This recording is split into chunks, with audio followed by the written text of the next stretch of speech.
And the coronavirus doesn't appear to be getting any better in China or in other countries. We want to show you a video out of China. We saw this on Twitter, and it shows a man lying in the street. People see just walking right by him, and we don't know how old he is, if he was, passed out, or if he was deceased. We don't know much about it, but we've seen these videos before. It's very scary.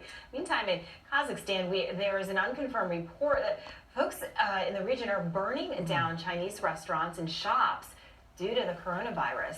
And here in the United States, a 15th person has been diagnosed with the coronavirus, and the CDC admits that its test kits are flawed. So joining us now is Dr. Charles Simone. Doctor, first, I want to talk about this man who was seen lying in the street. Bob and I were talking about it earlier. If you are home and you're sick and you have the flu, usually you're home, not walking around. Do you know why this is happening? I don't know why, but people are afraid, so they're going to avoid him any way they can. Masking, they've been using that, but there's no way to know exactly what was happening. Especially when you're in quarantine, you have lots of issues going on. You're fearful, you have PTSD, and you have depression. In addition to that, those who are in quarantine can also have freedom of coronavirus without infection for about 10 days. They get infected on the 10th or 11th day. They come out of quarantine, but now they're infected. So the quarantine really, it's a 2-week period, of course, 14 days, 10 days.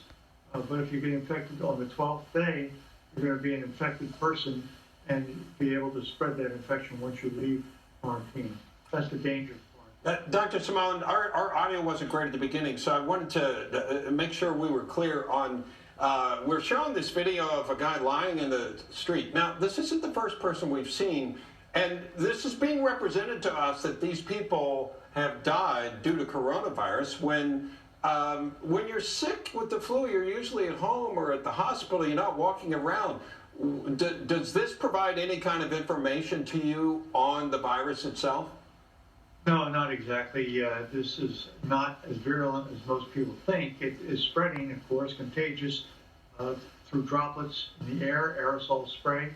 But I don't know, maybe the man had cardiovascular disease, diabetes, so debilitated underlying disease would make things worse if he got dehydrated, if he had this underlying fever, etc. Yeah, Doctor, I know that we're told that it could get worse here in the U.S. We've heard about quarantine camps being set up in the U.S.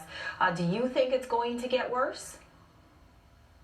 Only time will tell that. We have 15 cases now. We had a few less a few days ago. We're going to see more and more of it.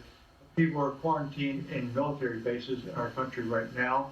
Again, like I said, you can be quarantined for those 2 weeks, but get infected on the 10th or 12th day and then get released from the quarantine. Now you're home and able to spread that infection that you just got too. So we have to be careful of all the people who've been isolated. All right, Dr. Simone, thank you very much for joining us. Coming up, Attorney General William Barr says he will